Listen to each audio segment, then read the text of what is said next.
देखा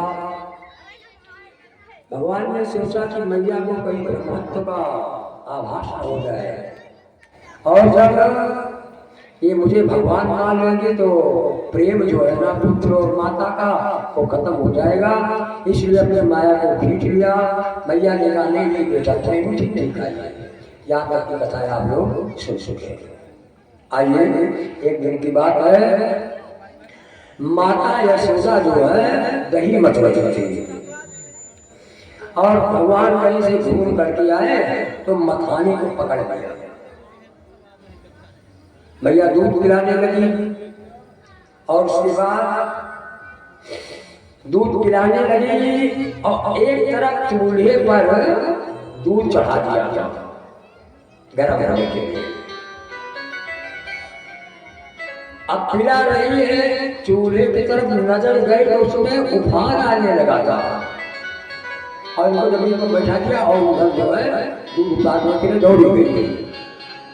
भगवान को लग गया बुरा कि देखो इनका दूध बहुत प्यारा हो गया और हमको इन्होंने आधे पेट में दूध मिला कि जमीन पर बिठा दिया और दूध उतारने के लिए दौड़ी गई। आप ही बताता हूँ ये सोच करके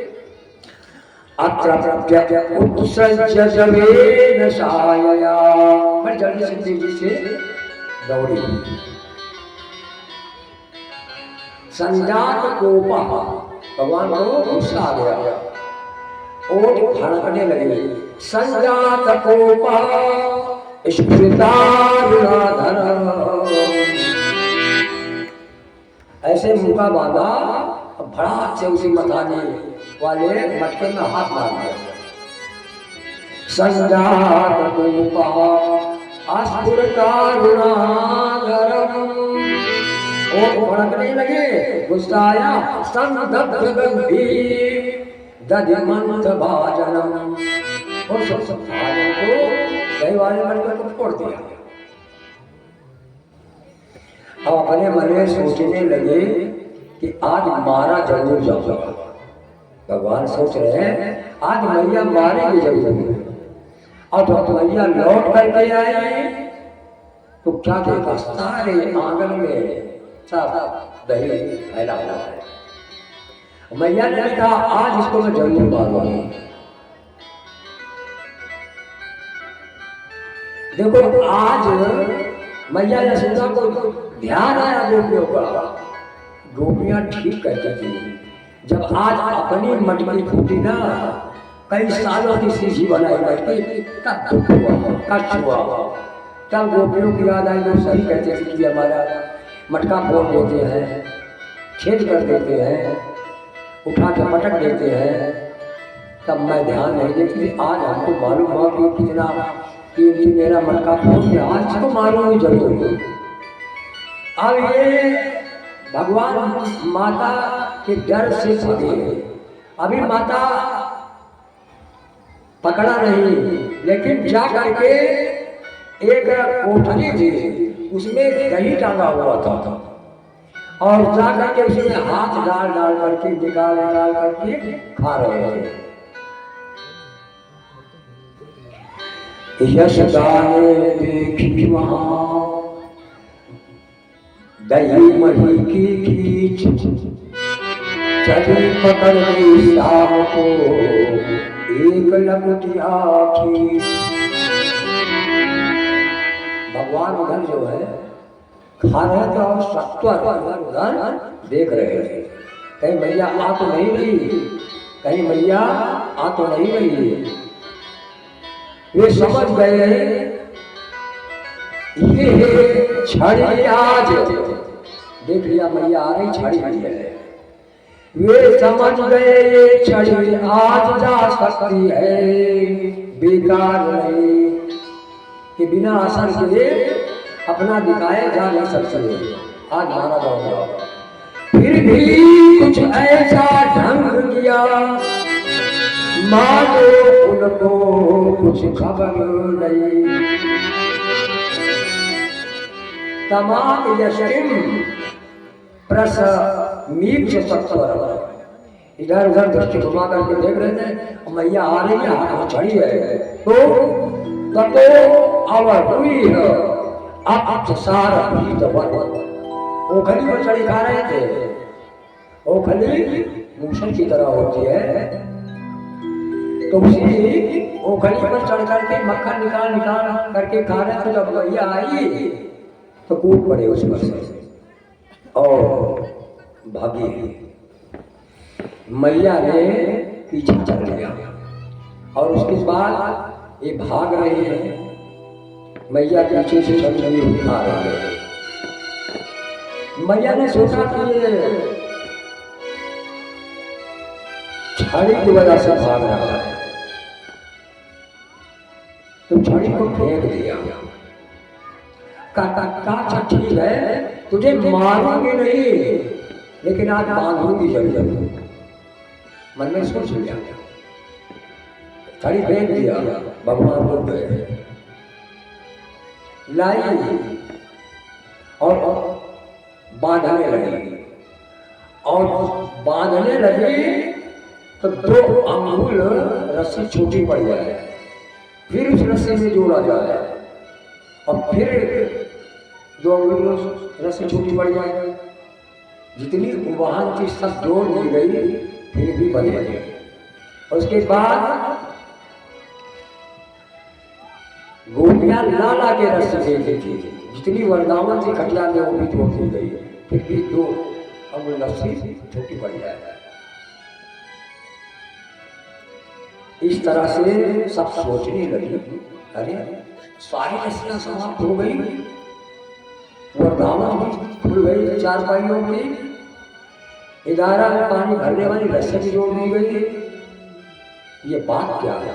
सब ताजुब में पड़ गए, सब सोचने लगे, ये रस्सी घटती जाती है या अंदर जाती जाती है, यह रस्सी घटती जाती है या अंदर जाती जाती है।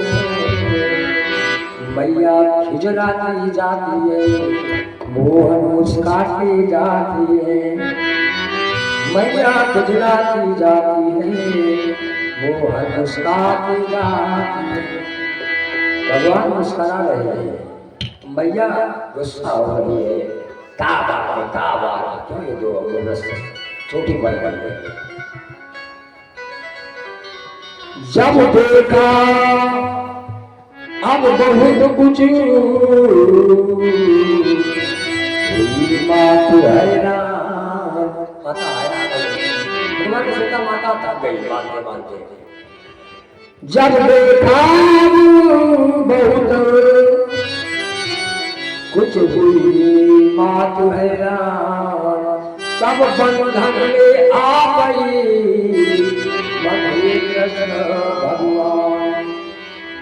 जग के बंधन को काट दे, जग के बंधन को काट दे, जिनकी करुणा को सोलस दाते हाथ से बंधे प्रेम तीरो, वृंदावन प्यारी रानी की जय।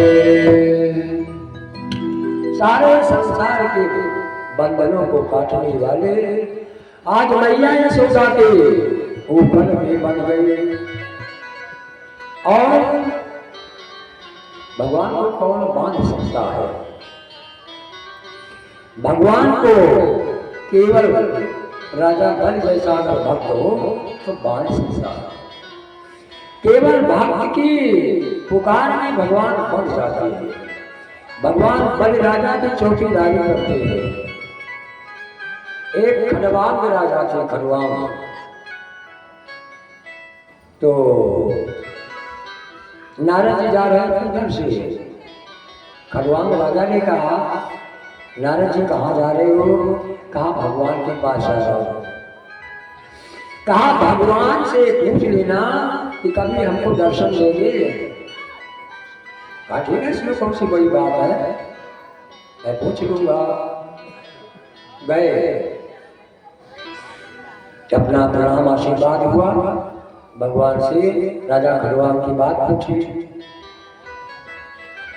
तो भगवान ने कहा जितने पीपल के पेड़ में पत्ते हैं उतने 1000 वर्ष में तपस्या करेगा तो मैं दर्शन दूंगा। नारद जी आए, खड़वांग से बताए, खड़वांग जो है नाचने लगा। भगवान ने कहा है तो दर्शन तो देंगे ही। इस खुशी में जितने पत्ते हैं, मरूंगा, जीऊंगा, फिर मरूंगा, फिर जन्म पाऊंगा, फिर मरूंगा, और नाचने लगा, प्रसन्न हो गया। इतने में भगवान आ गए और नारद बाबा भी खड़े हैं उस जगह। नारद जी ने भगवान को देखा तो कहा, अरे वारे भगवान, आप भी बड़े झूठे हैं। कहा, नारद तुम नहीं जानते हो। इसलिए अपने मन में संकल्प कर लिया, जब भगवान ने कहा है तो दर्शन जरूर देंगे, और जब दर्शन देंगे तो कभी न कभी तो देंगे। जितने पत्ते हैं, मरूंगा, जीऊंगा, सैकड़ों जन्म पाऊंगा, सैकड़ों बार मरूंगा, तब तो दर्शन मिलेगा ही। हमें विश्वास है कि दर्शन मिलेगा। इसने अपने मन में ठान लिया और संकल्प सिद्ध जाएगा। आदमी का अगर संकल्प मजबूत है तो सफलता जरूर मिलेगी। हर काम, एक ही क्लास में 40-50 लड़के पढ़ते हैं, लेकिन कोई टॉप आ जाता है, कोई फर्स्ट आ जाता है, मास्टर एक पढ़ाने वाला, लेकिन इसमें विभेद क्यों हो जाता है? केवल इसमें संकल्प की बात है, और कोई फेल भी हो जाता है। संकल्प कर लो कि मुझे पास होना है, मुझे ये काम करना है, अवश्य कर लोगे। अगर कहीं आपके मन में पता नहीं कर पाएंगे, नहीं कर पाए, पता नहीं हो कि ना हो, तभी आपका संकल्प ढीला हो। एक कोई योगी थे, कहा मैं 110 वर्ष जीऊंगा और ये यज्ञ करके रहूंगा। मैं 110 वर्ष जीऊंगा और ये यज्ञ पूरी करके ही मरूंगा। और वो जब तक यज्ञ पूरी नहीं किया, 110 वर्ष का नहीं हुआ, तब तक मरा नहीं। इसलिए संकल्प सिद्ध जाएगी, संकल्प मजबूत होना चाहिए। इधर भगवान ने बदला स्वीकार कर लिया। उखल से उड़े बांध माता, कुछ काम काज में उलझ गई। उखल से उन्हें बांध माता, कुछ काम काज में उलझ गई, और उसकी उलझन में दुखियों के जीवन की डोरी सुलझ गई।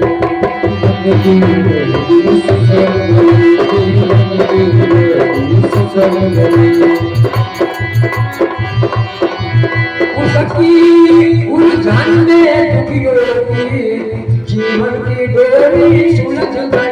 जीवन की डोरी सुलझ गई, जीवन की डोरी सुलझ गई।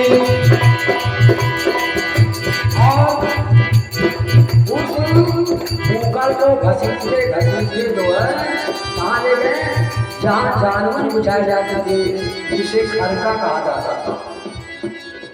हम लोग भी गाय चराए हैं, भैंस चराए हैं, और जो है खरका बैठाते थे, दो बार गए। आज खरके समाप्त हो गए, आफर भी समाप्त हो गया, युग बदल गया। मानो ये हालत आ गई। जानवर कहाँ बैठते थे और कैसे काम चलता था, न तो वो आफर रह गए जहाँ था दाल गेहूँ सब सींचा जाता था, और ना जहाँ जानवर बैठा ये जाते थे वो खरका रह गया। तो खरका में ले जाकर के दो यमरार्जुन वृक्ष ऐसे खड़े हुए थे, और इधर से निकल करके उन्हीं दोनों वृक्षों में अपने मुगल को फंसा दिया। अब बड़े जोर से झटका मारा तो दोनों यमरार्जुन वृक्ष तड़ करके जमीन पर गिर पड़े, और जब जमीन पर गिरे तो उसमें से दो पुरुष निकल आए, इसीलिए पहले ही उनकी उलझन में दुखियों के जीवन की डोरी सुलझ गई तो खुश कर आए। कौन थे और वृक्ष की योनि में ये क्यों आ गए थे? श्री सुखदेव जी कहते हैं, सोल के साथ ही माया ने दो वीर पुरुष प्रगटाए हैं, और जिनके नलकूबर मणिग्रीव ग्रंथों में नाम बताए,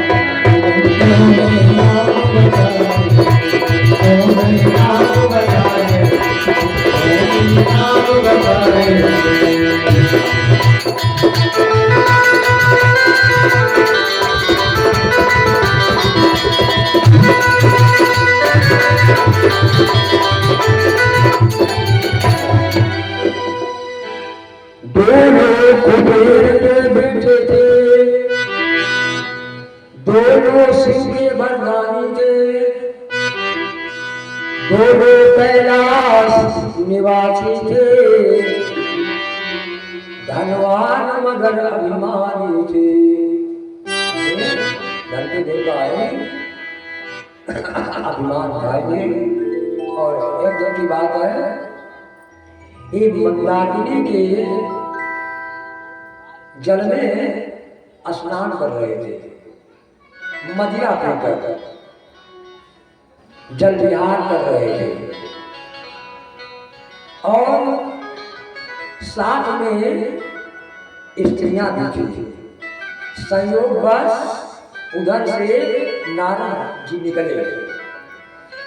नारद जी को देखकर युवतियों ने तो बस पहन लिए, लेकिन इन दोनों ने जो है बस नहीं पहना। नारद जी ने श्राप दे दिया, जाओ। जैसे वृक्ष पर ताप का, जल का कोई प्रभाव नहीं पड़ता है, तो उसी लायक है, जाओ वृक्ष की योनि में चल जाओ। इस कारण दोनों गर्भिले फंस गए सांप के चंगुल में। इस कारण दोनों गर्भिले फंस गए सांप के चंगुल में। ऋषि बोले पुष्टो दुख भोगो, यमराज बनकर भोगो,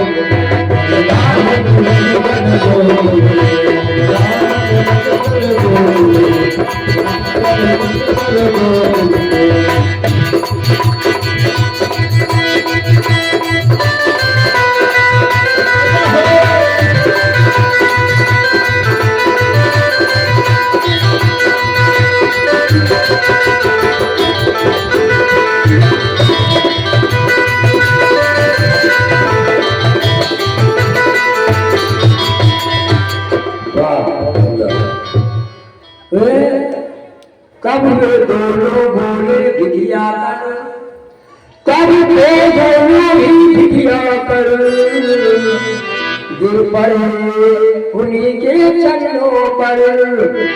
ये देव गया मैं ध्यान न दो, हम दोनों के आचरणों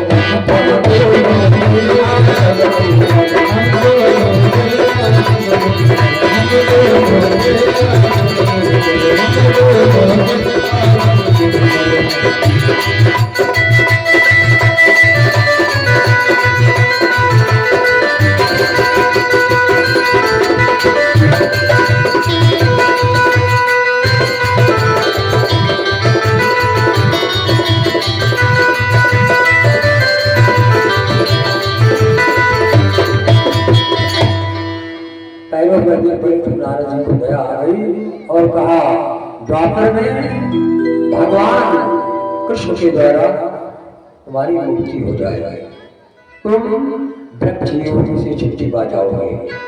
आज ये दोनों भगवान की परिक्रमा करते हैं, हाथ जोड़ते हैं और उत्तर की ओर अपने लोक को चले जाते हैं। राजा परीक्षित ने पूछा, महाराज 2 अंगुल रस्सी छोटी क्यों पड़ गई थी, 4 अंगुल क्यों नहीं छोटी पड़ी? 6 अंगुल क्यों नहीं छोटी बड़ी, 2 ही अंगुल क्यों छोटी बड़ी बड़ी बता रहे हैं भगवान। जब भक्तों को दर्शन देते हैं तो केवल एक गुण होता है, सत्संग। न रजोगुण होता है न तमोगुण होता है। मानो इसीलिए 2 अंगुल रस्सी छोटी पड़ गई। भगवान जब भक्तों को दर्शन देते हैं तो न रजोगुण में न तमोगुण में, केवल सत्य गुण में जो है दर्शन देते हैं। दूसरा कारण बता रहे हैं सुखदेव जी महाराज, भगवान का न कोई रूप है और न कोई रंग, ये इसीलिए 2 अंगुल रस्सी छोटी पड़ गई। बताओ भगवान का कोई रूप है? कभी श्वेत होते हैं, कभी लाल होते हैं, कभी पीले होते हैं और द्वापर में काले रंग के हो गए। कोई रंग हुआ इनका? और रूप और रंग सब बदलते रहते हैं, कभी राम कभी श्याम कभी बाबा कभी दर्शन, इसलिए 2 अंगुल रस्सी छोटी पड़ गई। नंबर 3 कारण बता रहे हैं, भगवान द्वैतानुरागी को भी मुक्त कर देते हैं। मानो यही भाव सूचित करने के लिए 2 अंगुल रस्सी छोटी पड़ गई। भगवान सगुण भी है और भगवान निर्गुण भी है, इसलिए 2 अंगुल रस्सी छोटी पड़ गई। चौथा कारण, भगवान का न कोई मित्र है न कोई शत्रु। भगवान का न कोई मित्र है और न कोई शत्रु, यही भाव बताने के लिए मानो 2 अंगुल रस्सी छोटी पड़ गई। और अगला कारण है, भगवान स्वयं न बद्ध है और न मुक्त है। भगवान को कोई दूसरा बांधता है और कोई दूसरा खोलता है। माता यशोदा ने बांधा है ना, और फिर खोला है बाबा ने आकर के।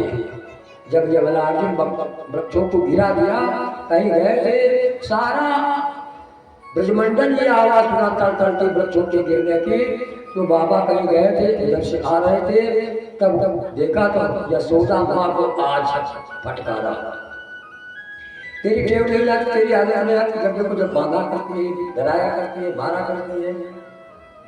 तो भगवान ना तो मुक्त है ना बद्ध है, कोई दूसरा ही को बांधता है, कोई दूसरा ही बोलता है। अगला कारण, न कोई ज्ञानी है और न कोई मूढ़। भगवान की जैसी जब कृपा होती है, मनुष्य जो है वो ज्ञानी हो जाता है और वो मूढ़ हो जाता है, इसीलिए 2 अंगुल रस्सी छोटी पड़ गई थी। आगे 2 वृक्षों का उद्धार करना था, मानो उसको सूचित करने के लिए 2 अंगुल रस्सी छोटी पड़ गई। अंतिम कारण, भगवान के सूर्य और चंद्रमा है, 2 नेत्र हैं, मानो इस बात को सूचित करने के लिए 2 अंगुल रस्सी छोटी पड़ गई थी। बोले वृंदावन बिहारी लाल की जय।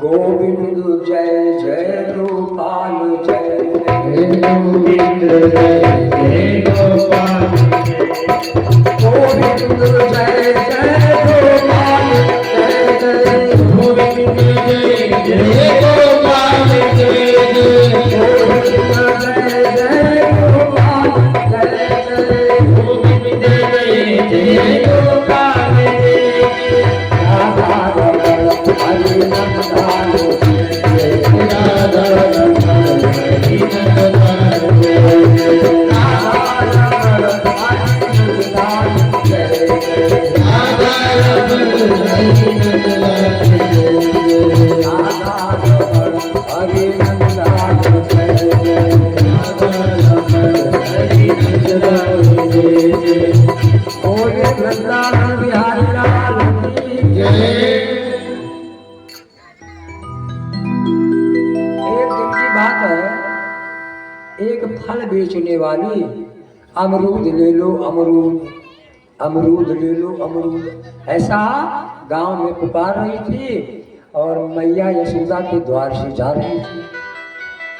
कन्हैया ने सुना तो मैया ने फरहा दान पछोड़ा था, तो वही अपनी अंजुली में भर के लेके दौड़े, अंजुली में भर के लेके दौड़े फरहा धान, और वो भी कुछ लाते लाते गिर गया। तो उस अमरूद बेचने वाली से कहते हैं, हम का अमरूद दिए हो कहा। और उसके रूप को जब उस अमरूद बेचने वाली ने देखा तो दंग रह गई। हाँ, अपनी टोकरी में वो फरहा धान डलवा लिया और जितने भगवान के हाथ में अमरूद आ सकते थे सब छिपा के रख दिया, भर दिया अंजलि और चल पड़ी। इधर जो है भगवान ने सोचा देखो कितनी सीधी है, फरहा धान भी अपनी टोकरी में रखवा लिया।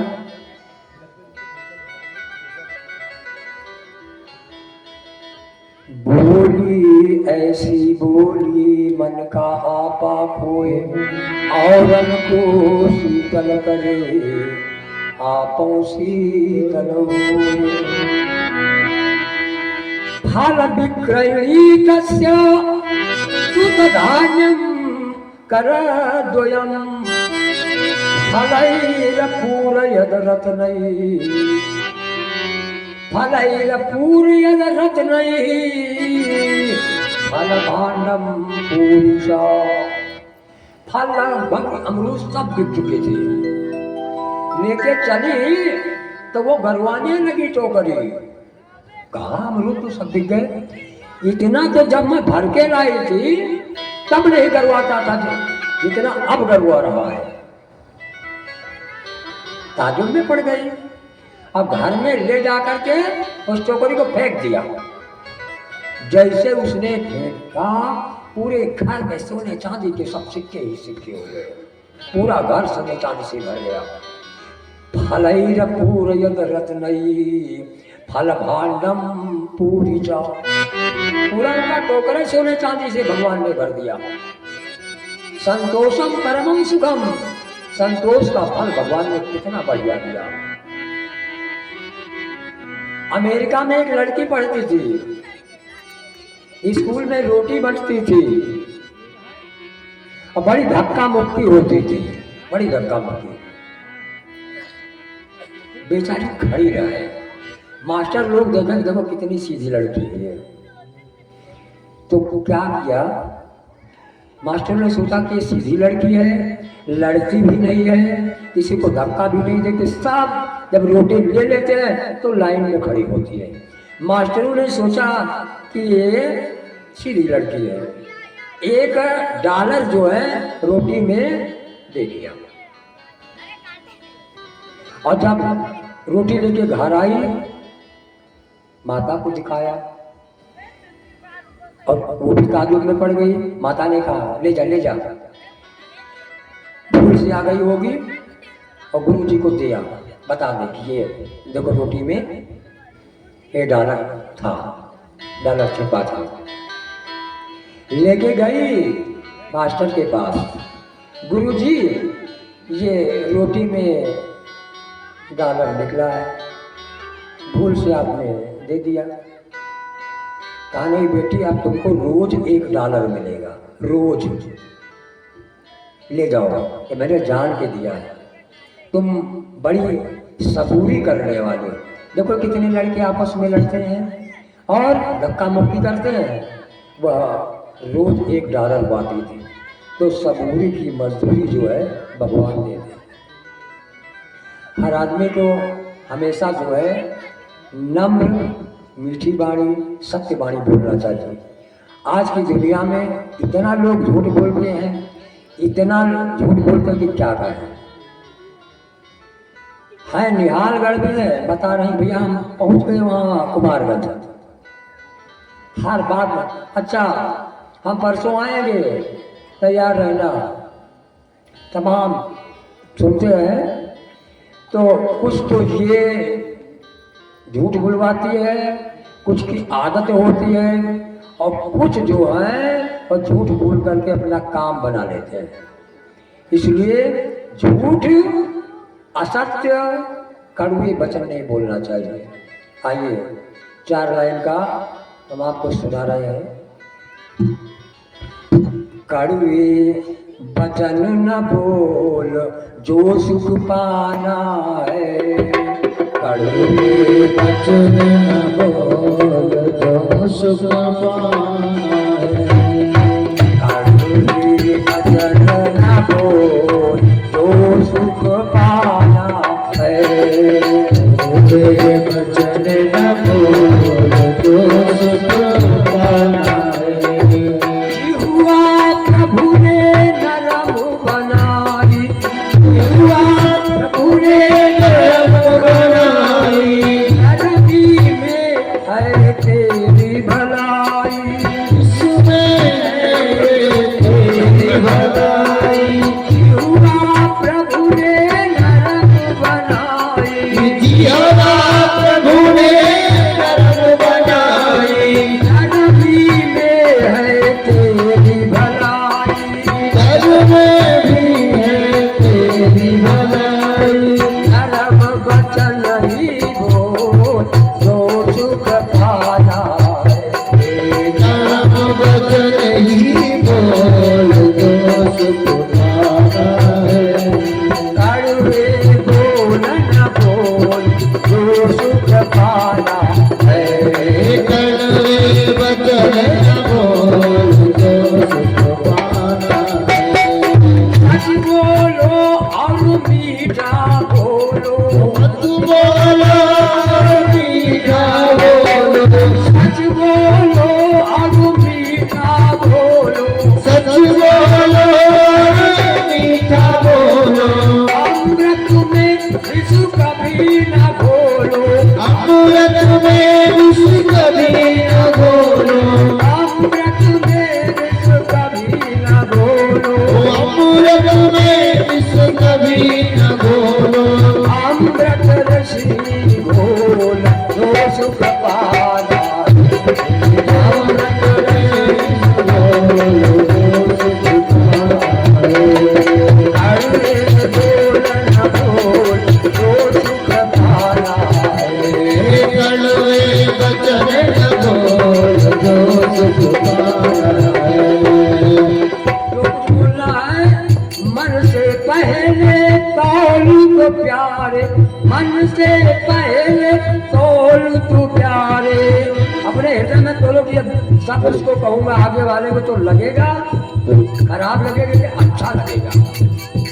मन में पहले तौल तो प्यारे, पहले तौल तो प्यारे, मन में पहले तौल तो प्यारे, मन में पहले तौल तो प्यारे। फिर वाणी से बोल तो प्यारे, वाणी से मुख प्यारे। सोच समझ मुख खोल जो सुख पाना है, सोच समझ मुख खोल जो सुख पाना है, कड़वे बोल न बोल जो सुख पाना है, कड़वे बोल न बोल जो सुख पाना है। कड़वे वचन में सदा बुराई, कड़वे वचन में सदा बुराई, कड़वे वचन में सदा बुराई,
यहाँ रोज उत्पात होते हैं। तो गांव वालों ने विचार किया कि इस स्थान को क्यों न छोड़ दिया जाए। तो वृंदा बना जाते हैं। क्या गाय बैल भैंस सारी सामग्री लेकर के वृंदावन में बस जाते हैं। वृंदावन वृंदावन बड़ा सुरम्य स्थान है, भगवान का नित्य निवास स्थान है। आज भी वृंदावन में एक निधि बना है, तो वहाँ भगवान आते हैं, आज भी आते हैं। और करीब सन 78 में हम गए थे और अपनी आंखों से उस वन को देखा है। चारों तरफ दीवार बनी हुई है काफी ऊंची, और शाम के टाइम मैंने देखा बंदर गिल्ली सब निकल जाते हैं उस निधि वन से। वहाँ एक कमरा बना हुआ है और उसमें एक बाल्टी लोटा दातून उस कमरे में, और पलंग बिछा दिया जाता है। एक बुढ़िया बैठी रहती है, जब कोई जाता है तो जूता उता रखाया करती थी, शाम को ताला लगा दिया जाता है। मान्यता यह है कि रात में भगवान आते हैं, राधा जी आती हैं, और सवेरे जब ताला खोला जाता है तो बाल्टी का आधा पानी आज भी खाली मिलता है, दातून चीरी हुई मिलती है, और पलंग पर जो चादर सफेद पड़ी रहती है उसमें चुनरियां पड़ी रहती हैं। कभी जाइएगा इस वन को जरूर देखिएगा, निधि वन। तो एक जज थे, उन्होंने कहा मैं रात में रुकूंगा यहीं। अब जज को कौन रोके, रात में रुके, ताला शाम को बंद हो गया। अब वो जो है रात में क्या देखे पता नहीं। सवेरे ताला खोला गया तो उनका पता ही नहीं। वैज्ञानिक लोग भी आए, कहा अगर वो मर भी गए तो लाश तो मिलेगी, कहीं ना कहीं जो है उनको होना चाहिए। ढूंढे गए तो चार दीवारी के उस पार पड़े थे, जिंदा थे, लेकिन गूंगे हो गए, जीवन भर बोल नहीं पाए कि मैंने क्या देखा। यह है निधि वन की विशेषता। तो सब लोग जो है वृंदावन आ गए, वहीं रहने लगे। अब भगवान जो है खड़े होकर के चलने लगे। किसी ने लिखा है, ठुमुकी ठुमुकी चले कान्हा, बहुत नीक लागई, बहुत नीक लागई। लाला बिखरी है काली झलरिया, नयन बड़ी सुंदर, नयन बड़ी सुंदर। लाला बिखरी है काली झलरिया, नयन बड़ी सुंदर, नयन बड़ी सुंदर। ठुमुकी चले कान्हा, बहुत नीक लागई, बहुत नीक लागई। चले कान्हा, बड़ी निकला गए हो। रामा बिखरी काली झलरिया, नयन बड़े सुंदर, नयन बड़े सुंदर हो। नयन बड़े सुंदर हो, नयन बड़े सुंदर हो। करत कर धनिया, तो खटी बहु सोए, तो खटी बहु सोए। रामा कार करत कर धनिया, तो खटी बहु सोए, तो खटी बहु सोए। खटी बहु सोए, तो खटी बहु सोए। उठवाए लाल गुलाल, बसंत पट गई, बसंत पट गई।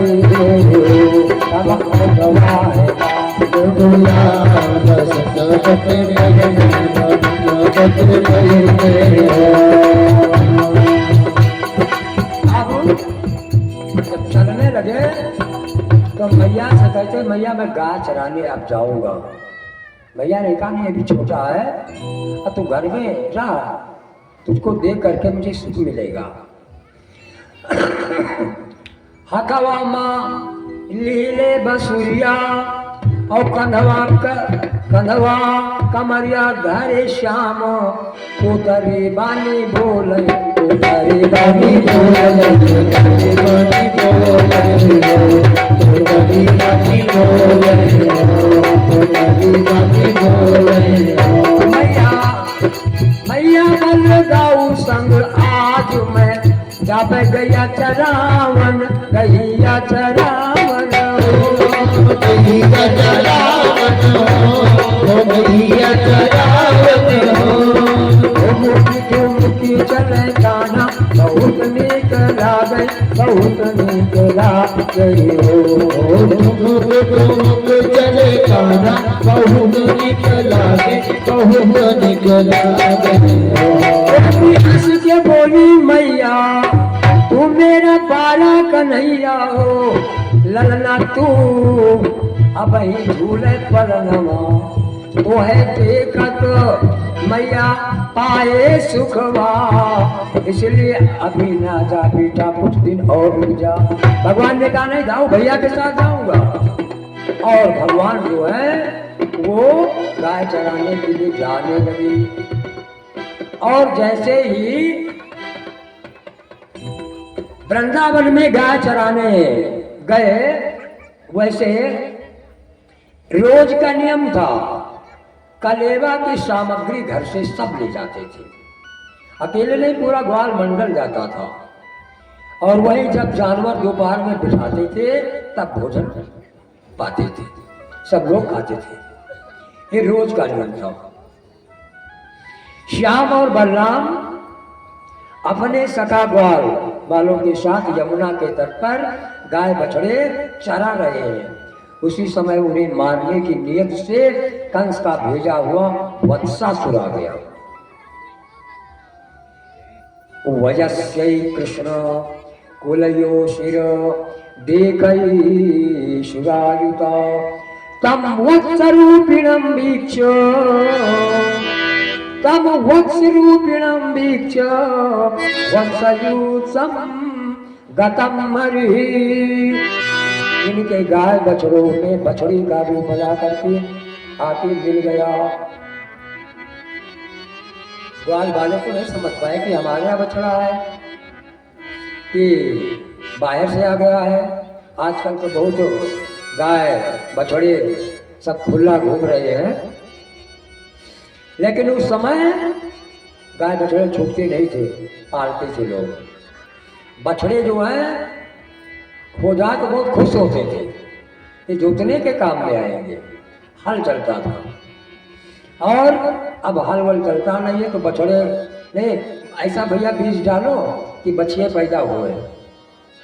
अब तो ये जमाना आ गया है, बीज भी वैसे चलने लगे हैं कि बछिए पैदा होती है। तो वो बछड़े के रूप में आकर के इनकी गायों में मिल गया। तो भगवान ने बलदाऊ भैया को दिखा दिया कि अपने झुंड का बचवा नहीं है। दर्शयन बलदेवाय, दर्शयन बलदेवाय शनैर मुग्ध युवा सदत। और गाय बछड़ों को मारने लगा। तंग आ गए सब भगवान कृष्ण के गाय बछड़े। और इसके बाद भगवान को भी मारने के लिए दौड़ा। तो भगवान ने क्या किया? गृहीत्वा परपादाभ्याम सालांगूलमच्युता। एक ही हाथ से पूंछ और दोनों पिछले पैरों को पकड़ लिया। गृहीत्वा परपादाभ्याम सालांगूलमच्युता।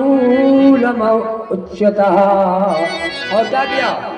भ्रामयित्वा, घुमाने लगे।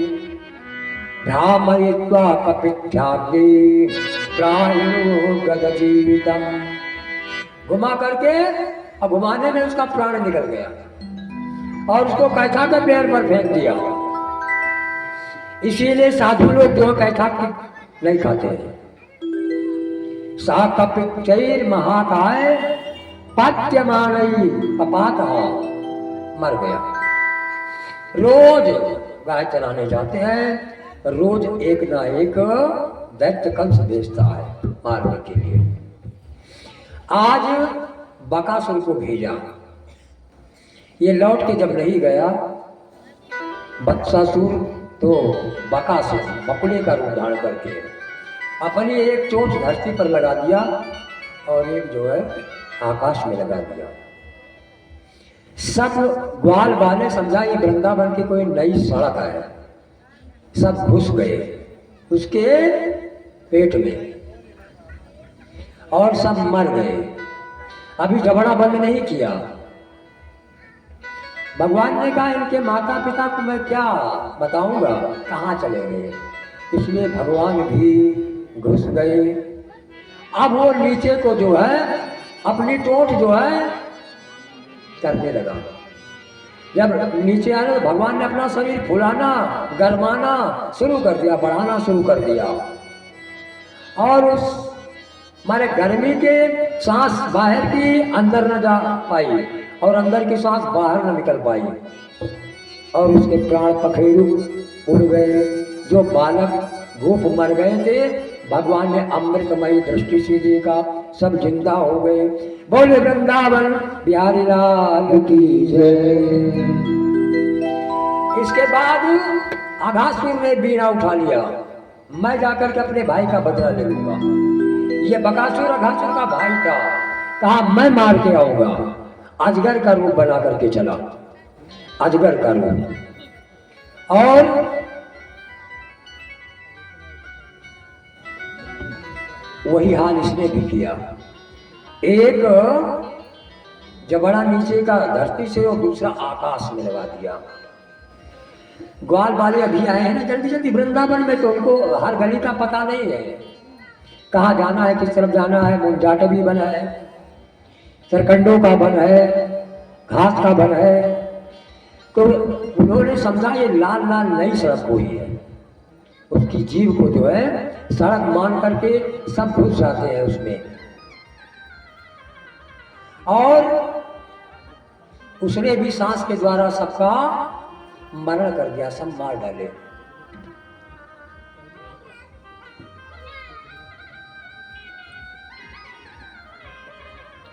भगवान जब तक नहीं जाते हैं तब तक लोग काहे को जबड़ा बंद करें। जब भगवान गए तो जबड़ा बंद कर लिया और वही क्रिया भगवान ने फिर किया। फिर शरीर को गरमाया, फिर ऊंचा किया, लंबा किया, उसको जो है सांस रुक गई और वो प्राण पखेरु छोड़ दिया। जय सीताराम हो गया। बोले वृंदावन बिहारी लाल की जय। बहुत खुशी की बात है कि आपके बीच में वो हस्ती आई है जिनको बार बार प्रणाम किया जाए तो भी कम है। ये है श्री 1008 स्वामी राघवेंद्र चैतन दास जी महाराज हैं, स्वामी परमहंस आश्रम कल्याणपुर जामो से। बहुत बड़ी उपलब्धि है कि आप लोगों के बीच में महाराज जी पधारे और इनकी भूरी भूरी प्रशंसा की जाए वो कम है। तो बोलिए राधे राधे राधे राधे। और आपके बीच में ही दूसरे हैं Naveen Tripathi, Bharat one news channel के पूरे यहाँ के अमेठी के जो है ये ब्यूरो चीफ है और साथ में ही जन जागरण संदेश के पत्रकार हैं, आपके बीच में उपस्थित हैं। तो दोनों लोगों का व्यासपीठ से बहुत बहुत अभिनंदन है, बहुत बहुत स्वागत है कि आप लोगों ने अपना अमूल्य समय दिया। और अब इनको डॉक्टर नीलम द्विवेदी हमारे बीच में हमारी पत्नी है और मैं प्रभाकर द्विवेदी, आप सभी लोग जानते ही हैं। तो हम अब स्वागत करेंगे महाराज जी का।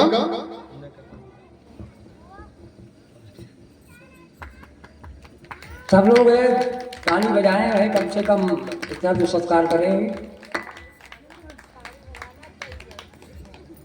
बहुत बहुत धन्यवाद है, महाराज जी ने निवेदन स्वीकार किया और आप हमारे बीच में पधारे।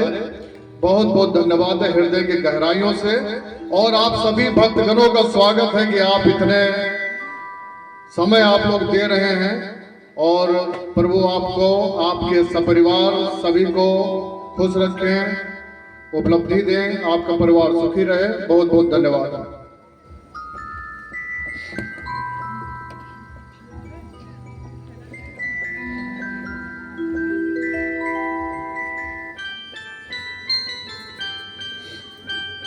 हरि ओम।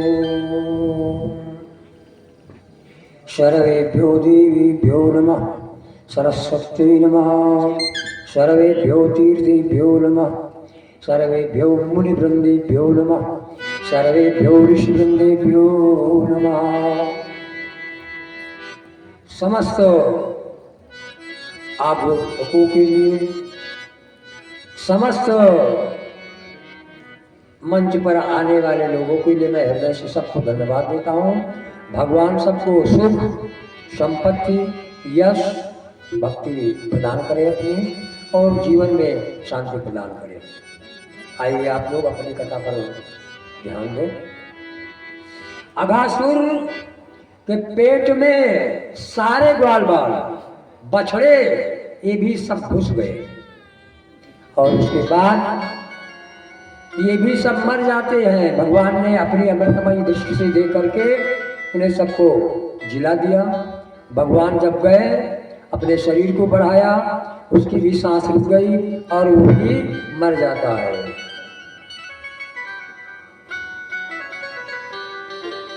सब धरा धनुष्टो जलदो तरुष्टो दरयाननान्तो गिरिशृंगदंष्टा वेदान्तराश्यो विततात जिह्वा फलाय साक्षी सदवे क्षणोषणः। जाते ही सब मर गए, और उसको मार करके चर्चा करते ग्वाल बाल सब पहुँचे के पास। निश्चर खींचीवा एक बड़ी सी सांस, खींचे श्वास के साथ ही सारे बछड़े बाल। लगे सोचने इस तरह खड़े खड़े गोपाल। इनके माता पिता को मैं क्या बताऊंगा कहाँ गए। इस तरह से अघासुर को भगवान ने मारा। ये भी लौट करके बताने के लिए कंस के पास नहीं जा सका। ये घटना जो है मारने वाली हुई 5वें साल में, और वृंदावन में 6ठे साल में गाई गई, बताई गई। ये कैसे हुआ? राजा परीक्षित ने पूछा। इसको मार करके सारे ग्वाल बाल भोजन कर रहे थे, और सब अपने घर से ले ही जाते थे। कोई दही ले जाए, कोई बड़ा ले जाए, कोई पूरी ले जाए, कोई रोटी ले जाए, कोई दाल ले जाए, कोई भात ले जाए, कोई सब्जी ले जाए। तो सब एक दूसरे के घर का भोजन करते थे। कहने का मतलब भगवान अपने घर का सबको खिलाते थे और सबके घर का खाते थे। ये आकाश में ब्रह्मा जी देख रहे थे। कहा ये भगवान नहीं हो सकता, ये तो ग्वालों का जूठा खा रहा है। खड़े खड़े देखते रहे। कहा मैं परीक्षा लेकर के ही मानूंगा। तो ब्रह्मा जी ने क्या किया कि ये सब खाने में मस्त है, और इनकी जो गाय और बछड़े थे उनको सब उठा ले गए ब्रह्मा जी, और हिमालय की कंदरा में बंद कर दिया। हिमालय की कंदरा में बंद कर दिया। तो ग्वाल वाले कहे अरे भैया कन्हैया, बड़ी देर हो गई, गाय बछड़ों का पता नहीं है। अच्छा अच्छा तुम खाओ, हम अभी पता लगा करके आ रहे हैं। गए, इधर देखा मुंजाटवी बन, सरकंडों वाला बन, यहाँ ढूंढा वहां ढूंढा। भगवान तो जान गए कि ये ब्रह्मा जी की चाल है। ब्रह्मा जी ने ऐसा किया है, जितनी गाय और जितने बछड़े जिस रंग के थे, जैसे थे छोटे बड़े मोटे वैसे ही भगवान ने बना लिया सब के सब। और जब यहाँ आए तो यहाँ जो ग्वाल बाल खा रहे थे उनको भी उठा करके हिमालय के कंदरा में बंद कर दिया जाकर के ब्रह्मा जी ने। भगवान कहे अच्छा ठीक है, इसका दंड तो तुम्हें मिलेगा ही। अपने मन में भगवान ने सोचा जितने ग्वाल बाल जैसे काले गोरे छोटे मोटे नाटे सब भगवान ने वैसे ही बना लिया। वे बछड़े और वे ग्वाल बाले 1 साल तक अपने घर आते जाते रहे, किसी को पता ही नहीं चला कि असली है कि नकली है। अपने बूटे पर अपने घर में अब पहले से ज्यादा घर वालों को ये जो ग्वाल बाल आ रहे इनमें ज्यादा प्रेम था। सारे ग्वाल बाल भगवान ने बना लिए, सारी गाँवें भगवान ने बना लिया। 1 साल तक ये कार्यक्रम चलता रहा। और ब्रह्मा जी का केवल 2 मुहूर्त बीता था। गाय का तो सब कारबार हमारा आपका 1 साल बीता था। ब्रह्मा जी ने सोचा कि ये है भगवान, भगवान के अलावा ये कार्य कोई और कर नहीं सकता है। तो ब्रह्मा जी हमारे आपके 1 साल के बाद यहाँ आते हैं और क्षमा मांगी, मैंने भूल किया, मेरे अपराध को क्षमा कर दीजिए। 1 साल के बाद उन सब बछड़ों को गायों को भगवान ने गायब कर दिया। जब वो असली वाले ब्रह्मा जी लेके आए इनको दिए, हिमालय से ला करके दे दिया, कहा मैंने गलती किया है, मेरे अपराध को क्षमा कर दीजिए। जब असली वाले आते हैं तो अघासुर के मारने की बात 1 साल बाद अपने घर में बताते हैं। सब 1 साल बाद सब अपने अपने घर में बताते हैं कि कन्हैया ने अघासुर नाम के दैत्य को मारा है। तो सब सखियां, सब गोपियां, सब भुजांगनाएं खुश हो जाती हैं और गाती हैं अघा मारी आई नंदलाल, अघा मारी आई नंदलाल, अघा मारी नंदलाल, आई नंदलाल, अघा मारी नंदलाल।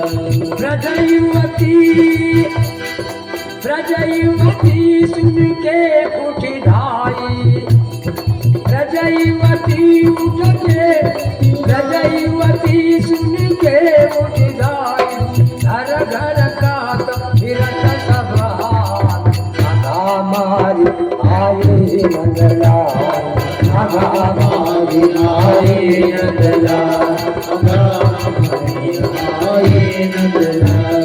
प्रजयुवती सुन के उठ ढाई, घर घर का फिरत सब भाई, घर घर का फिरत सब भाई, घर घर आई नंदलाल, आई नंदलाल। बड़े चकित भाव से सब गोपियां जो भगवान को देख रही है। निर्खत बदन चकित भई सुंदरी, निर्खत बदन चकित भई सुंदरी, बदन चकित भई सुंदरी, निर्खत बदन चकित भई सुंदरी, निर्खत बदन चकित भई सुंदरी। मन ही मन यह करी अनुमान, अघा मारी आए नंदलाल, अघा मारी आए नंदलाल, अघा मारी आए नंदलाल। मन ही मन यह करी अनुमान, अघा मारी आए मन ही मन करे जुबान, मारी आए नंदलाल। और कहा कि परस्पर बात, सब आपस में बात की कर रही है। यही हमारे प्यारे पति है, हमारे मोहन है। कहा कि परस्पर बात ये, कहा कि परस्पर बात ये, कीर्ति कर इसको सरयान। इस कार्य को कौन आन कर सकता, कौन दूसरा कर सकता? अगर उसको भगवान के सिवा और कोई मार नहीं सकता है। ये कीर्त करे को आन, यही है रति पद के मोहन, यही है हमारे पति प्राण, यही है हमारे पति प्राण, यही है हमारे पति प्राण, यही है हमारे पति प्राण। अघामार आए भगवान, अघामार आए भगवान, अघामार आए भगवान। बोले वृंदावन बिहारी लाल की जय। भगवान क्या करते हैं? ब्रह्मलोक जाने के पहले ही भगवान ब्रह्मलोक में ब्रह्मा बन करके बैठ गए। ब्रह्मा का स्थान कहाँ है? सत्यलोक। ओम भूर्भुवः स्वः जन तपः, सत्यलोक। और नीचे भी 7 लोग, ऊपर भी 7 लोग। अतल वितल सुतल तलातल रसातल महातल पाताल। तो ब्रह्मा बन करके भगवान वहां बैठ गए। और जब ये गए तो वहां पहरेदारों ने कहा है, अब भगवान ने कह दिया कि जो अभी आएगा वो नकली ब्रह्मा है, उसे आने मत देना। तो जो पहरा दे रहे थे, ये जब ब्रह्मा असली वाले पहुंचे तो कहते जाओ तुम नकली ब्रह्मा हो, भगो यहाँ से, हमारा ब्रह्मा वहां बैठा है, तुम नकली बन करके यहाँ आए हो। ब्रह्मा जी बार बार कहने भैया हम असली है, जो वहां बैठा वो नकली है। अरे कहा जाओ हम जानते हैं। भगवान ने इस तरह से अपना बदला लिया। बड़ी देर तक द्वारपालों ने जाने नहीं दिया। जब ब्रह्मा ने मन ही मन भगवान को याद किया, स्मरण किया, गलती माना, तब जो है भगवान गायब हो गए वहां से। कहा अच्छा जा करके देखो वो है कि नहीं। तो जब पहरेदार गए देखा तो वहां भगवान थे ही नहीं। तो इस तरह भगवान ने जो ब्रह्मा जी का मोह था वो दूर किया और उनको थोड़ी देर के लिए दंड भी दिया। देखे गलती हम आप भी करते हैं, ऋषि मुनि भी करते हैं, इंद्र ने तो कई बार गलतियां किया, लेकिन गलती पर करे गलती उसे शैतान कहते हैं, गलती करके अड़ जाए उसे हैवान कहते हैं, और गलती करके पछताए उसे इंसान कहते हैं, और जो गलती ना करे उसे भगवान कहते हैं। आइए पथिक जी महाराज बहुत ऊंचे संत हुए हैं, उन्होंने कहा है पराया दर्द अपनाए उसी इंसान कहती है, पराया दर्द अपनाए उसे इंसान कहते हैं, किसी के काम जो आए उसे इंसान कहते हैं, किसी के काम जो आए उसे इंसान कहते हैं।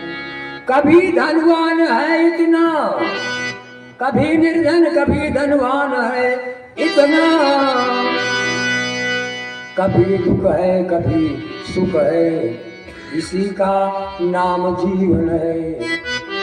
जो कष्टों में न घबराए उसे इंसान कहते हैं, उसे इंसान कहते हैं। जो कष्टों में न घबराए उसे इंसान कहते हैं, किसी के काम जो आए उसे इंसान कहते हैं, किसी के काम जो आए उसे इंसान कहते हैं। पराया दर्द अपनाए उसे इंसान कहती है, पराया दर्द अपनाए उसे इंसान कहते हैं, पराया दर्द अपनाए उसे इंसान कहती है, पराया दर्द अपनाए उसे इंसान कहती है।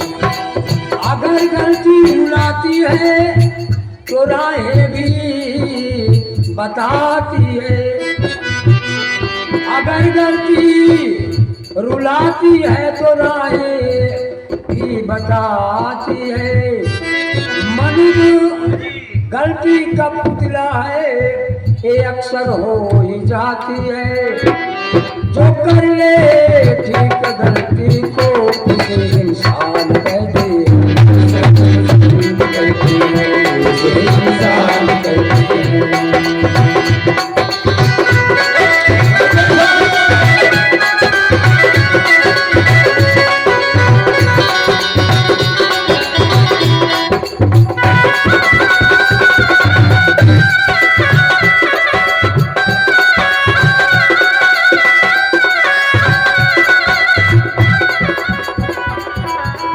ये दुनिया एक उलझन है, कहीं धोखा कहीं ठोकर। कोई जीता है हंस हंस कर, कोई जीता है रो रो कर, कोई जीता है रो रो कर, कोई जीता है रो रो कर, कोई जीता है हंस हंस कर, कोई रोता है रो रो कर। कोई जीता है हंस हंस कर, कोई जीता रो रो कर, जीता है हंस कर, कोई जीता है रो रो कर। कष्टों में न घबराए उसे इंसान कहते हैं, कष्टों में न घबराए उसे इंसान कहते हैं। पराया दर्द अपनाए उसे इंसान कहते हैं, पराया दर्द अपनाए उसे इंसान कहते हैं। और आखिरी लाइन लिखा है पतंजलि ने, यूं तो दुनिया में पशु भी पेट भरते हैं, लिए इंसान का दिल जो वो नर पर मात करते हैं। और पथिक जी कहते हैं, पथिक जो बांट कर खाए उसे इंसान कहते हैं, उसे इंसान कहते हैं, उसे इंसान कहते हैं। जो बांट कर खाए उसे इंसान कहते हैं,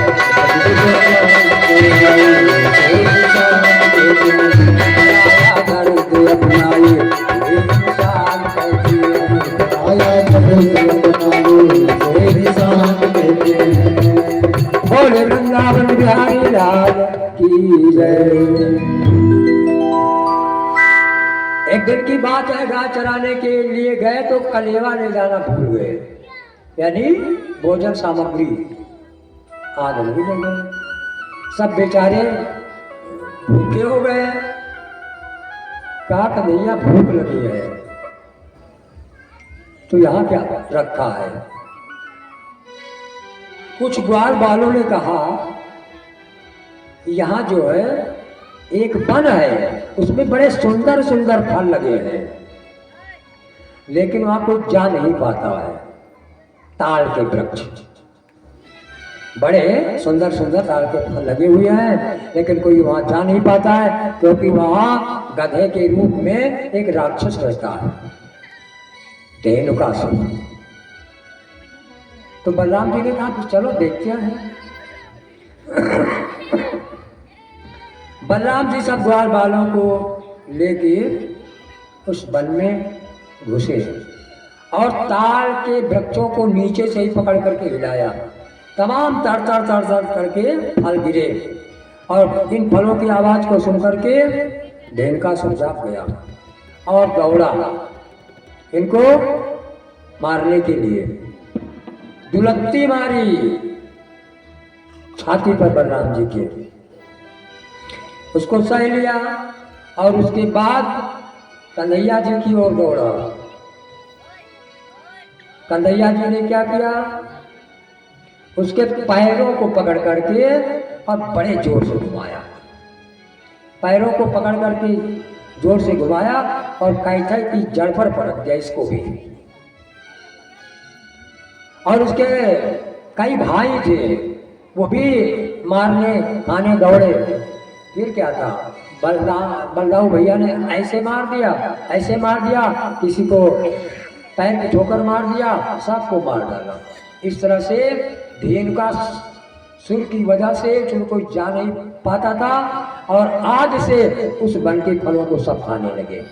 धेनु का सुर भी खत्म हो गया। ये भी जो है कंस का माना हुआ बलशाली दैत्य था, गधे के रूप में था। इससे भी कंस ने कुश्ती लड़ी थी। आइए, बलराम जी ने आज यहाँ ये काम किया, जो है वृक्षों को हिलाया, सब गोपों को खिलाया। सब लोग बलराम जी का नाम लेंगे। धरणीधर परम उदारो तुम, बलराम तुम्हारी जय हो, बलराम तुम्हारी जय हो। धरणीधर परम उदारो तुम, बलराम तुम्हारी जय हो। धरणीधर परम उदारो तुम, बलराम तुम्हारी जय हो। धरणीधर परम उदारो तुम, बलराम तुम्हारी जय हो। धरणीधर परम उदारो तुम, बलराम तुम्हारी जय हो। बलराम शेष अवतारो तुम, बलराम शेष अवतारो तुम, बलराम तुम्हारी जय हो। बलराम तुम्हारी जय हो, बलराम तुम्हारी जय हो। धरणीधर परम उदारो तुम, बलराम तुम्हारी जय हो। धरणीधर परम उदारो तुम, बलराम तुम्हारी जय हो। प्रगटाए हैं भगवान जहाँ, प्रगटाए हैं भगवान जहाँ, प्रगटाए हैं भगवान जहाँ, प्रगटाए हैं भगवान जहाँ। तुम भी होते हो साथ वहाँ, तुम भी होते हो साथ वहाँ। त्रेता के लखन तुम्हारो तुम, बलराम तुम्हारी जय हो। बलराम तुम्हारी जय हो, बलराम तुम्हारी जय हो।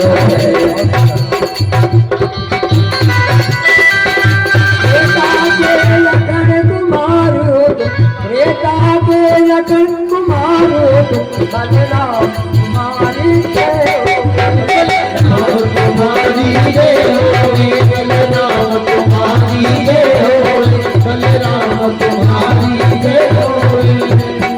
यदि तुम पर भूतल भार न हो, यदि तुम पर भूतल भार न हो, तो भूमि न हो, संसार न हो। भूल न हो संसार न हो, जब भूल न हो संसार न हो, जब भूल न हो संसार न हो। तुम पर भूतल भार न हो, तो भूमि न हो, संसार न हो।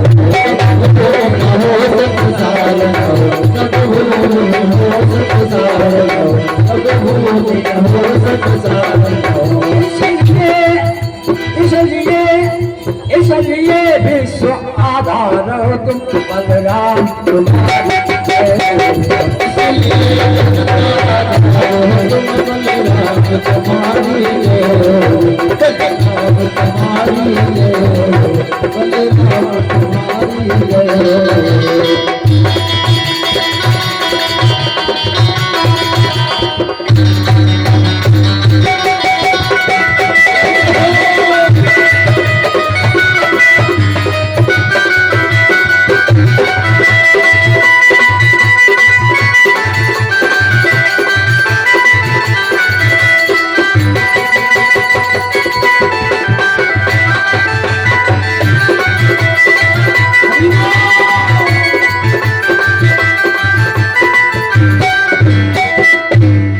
वृंदावन बिहारी लाल की जय। आज भगवान बलराम को गाय चराने नहीं ले जाते हैं साथ और चले ग्वाल वालों को लेकर के। इधर कंस की उदासी बढ़ गई, कंस की उदासी बढ़ गई क्योंकि जितने दैत्यों को भेजा, जितने राक्षसों को भेजा, सब लौट के नहीं आए, एक भी लौट के नहीं आया। हाल बताने के लिए भी नहीं आया कि मेरी क्या दशा हो गई। बहुत उदास हो गया। नारद बाबा पहुंचे, उदासी देखा पूछा क्यों कंस, तुम दुखी दिखाई पड़ रहा है? कहा बहुत दुख, थोड़ा नहीं, मेरे सारे दैत्य मार डाले गए। और इसी बात का हमें दुख है कि नंद बाबा अपने को बड़ा आदमी समझने लगा और वृंदावन में अपना जो है गांव बसा लिया। और जब से उनके यहाँ दो लड़के हो गए हैं, वो कृष्ण और बलराम, तब से तो उनके और भाव ऊंचे हो गए हैं।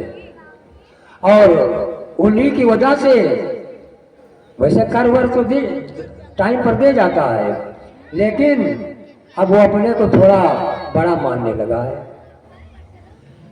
कहा एक काम करो तो तुम्हारी उदासी दूर हो जाए, एक आदेश भेजो किसे, नंद बाबा को, कि 1000 कमल के फूल चाहिए, फूल ले आओ। और न और काली गाह में एक फूल रहते हैं, काली गाह में फूल मिलेगा। बाबा जा नहीं सकते, बाबा को जाने नहीं देगा वो कृष्ण, स्वयं जाएगा और मर जाएगा वो। सीधी सी जो राह है, क्यों चिंता करते, सीधा सा उपाय है। कहा मैं नंद बाबा को जेल में तो बंद करना चाहता हूं, लेकिन कोई कारण नहीं मिलता है। तो नारद जी ने यही कारण बताया कि उनको जो है कहो कि हमको कमल के फूल चाहिए, कालिदा के। अब ये फरमान आया, ये आदेश आया कंस का, तो बाबा दुखी हो गए, माता यशोदा दुखी हो गई। कहा बेटा कल से भोजन नहीं मिलेगा। कहा माता किसी ने कुछ कहा हो तो बताओ, हम उसकी जीभ काट लें। किसी ने तुमको कुछ कहा है क्या? क्यों दुखी हो? माता को अगर कोई कष्ट दे तो भी मेरे हाथों बच नहीं सकता है। कहा अपने बाबा से पूछो, मैं क्या बताऊं। बाबा से कन्हैया ने जाकर के पूछा, बाबा ये माता जी उदास, आप भी उदास दिखाई पड़ रहे हैं, कारण क्या है? बताया बेटा जब से तू पैदा हुआ है तब से गोकुल में उत्पात हो रहे हैं, और जब से वृंदावन हम आए हैं तब यहाँ भी उत्पात हो रहे हैं। और कंस ने एक फरमान भेजा है कि हमको 1000 कमल के फूल चाहिए। तो वहां तो काली गां के ऊपर चिड़िया भी नहीं जाती है, अगर बाई चांस निकल गई भूल से तो झुलस करके गिर जाती है उसी में। काली गां में काली नाग रहता है, उसके 1000 फन है, विषैला जल है, और उसके किनारे पेड़ पौधे कुछ जमते उमते नहीं है। कौन जाएगा फूल आने के लिए? अब हमको जेल में रहना होगा। बाबा बाबा बता रहे हैं। अरे कहा इतनी छोटी सी बात के लिए आप चिंतित है? बिल्कुल चिंता ना करें, उनको फूल मिल जाएंगे। कहा कैसे बेटा मिल जाएंगे? वहां कौन जाएगा, कौन लाएगा? आज वही बात सोच करके बलराम को साथ नहीं ले गए और ग्वाल बालों के साथ कालिंदी के तट पर पहुंच गए, कालिदा में पहुंच गए। और वहां भगवान ने सोचा कि कुछ तो कारण होना चाहिए, तब तो कार्य बनेगा। गेंद खेलना शुरू कर दिया। श्री रामा की पार्टी एक तरफ और कृष्ण भगवान की पार्टी एक तरफ, 2 पार्टियां बना लिया भगवान ने। कुछ देर खेल हुआ नहीं कि भगवान ने एक हाथ मार दिया तो वो कपड़े का गेंद जो है वो काली गाह में गिर गया। भगवान से श्री रामा कहने लगा हमारा गेंद दो। सब ग्वाल बाले बिगड़ गए श्री रामा के ऊपर। भगवान ने कहा भाई तुमको हम नया ला के दे देंगे, इससे अच्छा ला के दे देंगे। तो कहा ना हमको ना नया चाहिए ना इससे अच्छा चाहिए, हमको हमारा ही गेंद चाहिए। ग्वाल वाले मारने को तैयार हो गए श्री रामा को। भगवान ने कहा भाई ये ठीक है कहता है कि जब ये नया नहीं लेना चाहता, ये उससे अच्छा नहीं लेना चाहता, तो हमसे गया है, हम वही गेंद ला के दे देते हैं इसको, इसमें कौन सी गलती वो कर रहा है। सब मान गए। भगवान अपना फेटा ओटा कसा, कदम्ब का पेड़ था, और उस पे चढ़ जाते हैं और चढ़ करके धड़ाप से जो है कालीदास में कूद पड़े। किसी ने लिखा है, खेल में मार गए है उछाल पानी में, गेंद लेने को गए नंदलाल पानी में। खेल गए नंदलाल पानी में, तो खेल में मार गए है उछाल पानी में, गेंद लेने को गए नंदलाल पानी में।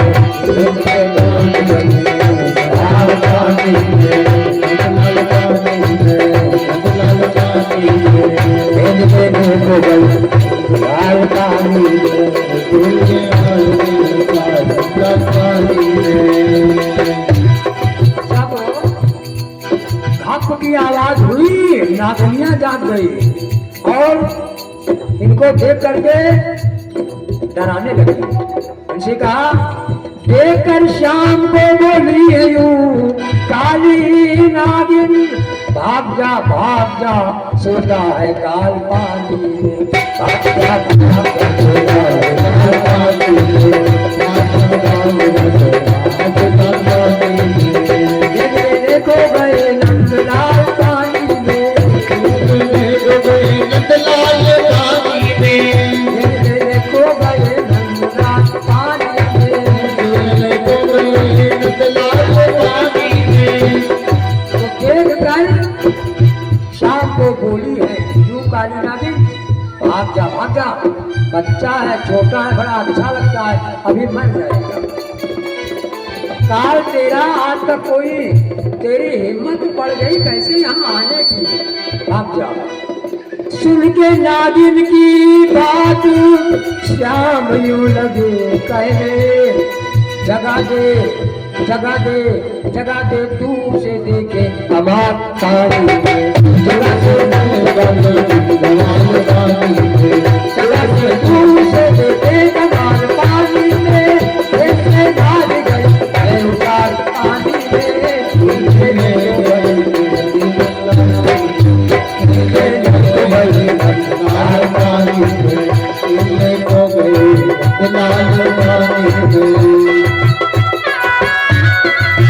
नागिनियां कहती है, जरा सा छोटा सा है तो तू डरता नहीं है, जरा सा छोकरा डरता नहीं है विषधर से, क्योंकि चला आया है इतना मजाल पानी में, क्योंकि आया है। जरा सा छोकरा डरता नहीं है विषधर से, क्योंकि चला आया है इतना मजाल पानी में, चला आया है इतना मजाल पानी में, चला आया है इसीलिए इस तरह की बातें कर रहा है। आज तक इसमें कोई आ नहीं पाया और इतनी वार्तालाप सुन गई, गालियां नाक बुझा गया और आते ही भगवान को लपेट लिया, जकड़ लिया भगवान को कालिया नाग ने। भगवान ने अपना जो है शरीर फुलाना शुरू कर दिया और जब वो भगवान को काटने लगा तो भगवान ने एक रस्सी लिया और 101 फलों को डाल दिया और जो फल काटने के लिए उठे उसी पर एक ठुमका लगा दी, नाच शुरू कर दिया कालिया नाग के फलों पर। बोले वृंदावन बिहारी लाल की जय। इस तरह से भगवान कालिया नाग के फल पर जो है नाच रहे हैं और नाचते हुए निकल रहे हैं। निकलते समय वो गोविंद भी लेते आए और कालिया नाग के सिर पर चढ़े हैं। पहले तो कालिया नाग ने पूछा कि आप यहाँ आए क्यों? ये माता से बता रहे हैं। मैया ने पूछा कि वहाँ कैसे गए और ये 1000 कमल के फूल कहाँ से आए? तो जब वहाँ से निकले और उधर कोई गोप दौड़ करके आया, मैया रे मैया तेरा जो है लल्ला काली दह में कूद गया। तो मैया, नंद बाबा, बलराम ये सब दौड़े, कालिदा के किनारे आ गए। अब अभी निकले नहीं थे। माँ यशोदा जब पहुंची तो निकले नहीं थे, ये अंदर ही जो है फन पर नाचे। अब मैया कूदने जा रही थी, मरने जा रही थी पुत्र वियोग में। बलदाऊ भैया ने पकड़ लिया, नहीं मैया देखो, वो मरेंगे नहीं, वो कोई ना कोई लीला करने के लिए ऐसा कार्य किया है, अभी वो निकलेंगे। तब माता रुक गई और थोड़ी देर में वो ऊपर आ गई। वैसे ही बंसी बजा के और ठुमुक ठुमुक करके जो भी फल काटने के लिए उठे, उसी पर एक ठुमका मार दे, 101 पर नाच रहे। जब भगवान निकले तो माता ने अपनी गोदी में चिपका लिया, कहा बेटा ये काली नाग को नाच कैसे लिया और ये कमल के फूल कैसे ले आए? कहा मैया मैं जब गया तो इसने पूछा तुम कौन हो? तो मैंने बताया कि हमको कंस ने भेजा है। किस लिए? कहा कमल के फूल लाने की। तो यही कालिया नाग जो है हमको ला करके 1000 फूल दिया है। भगवान ने माता से इस तरह से बताया। और जो है ये गेंद रास्ते में पड़ा था तो गेंद भी हम लेते आए, इसी को लेने गए थे। माता मान गई भगवान की बात को। और अब आज नागिनी भी हाथ जोड़े हैं और वो भी अपने थुथुनों से खून बहा रहा है।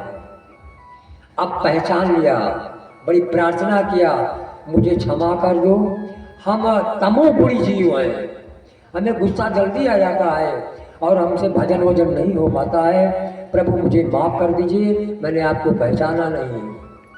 भगवान ने कहा ठीक है, लेकिन एक काम करो। और इसके पहले एक घटना और हो गई थी। जितने ग्वाल वाले बछड़े गए थे ना, सब उस बैसाख की गर्मी के कारण प्यासे हो गए थे और जल पी लिया था, सब के सब मर गए थे।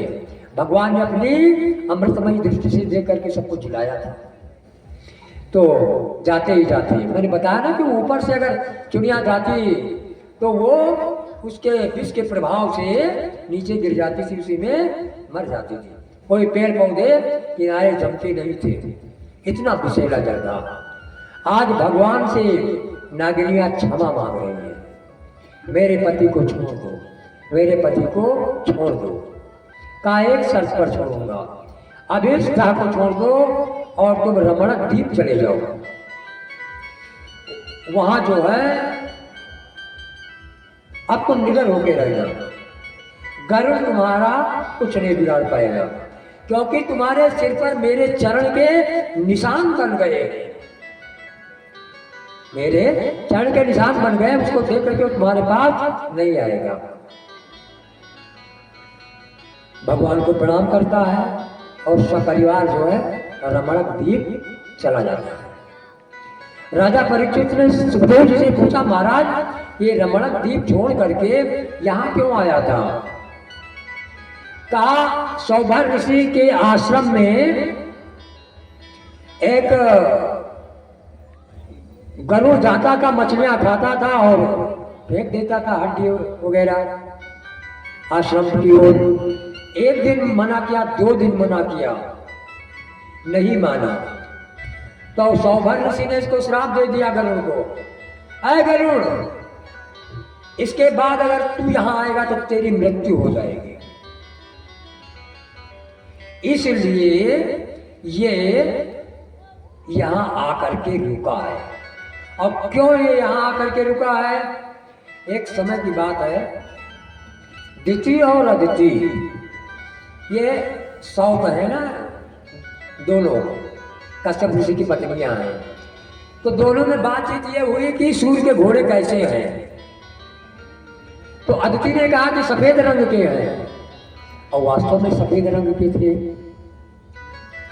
और शर्त में ये बात रखी गई कि जिसकी बात सत्य होगी दूसरी वाली उसकी दासी बनेगी। तो दिति ने क्या किया कि अपने पुत्रों से कहा तुम जाकर के सूर्य के घोड़ों में लिपट जाओ। तो वो काले दिखाई पड़ने लगेंगे।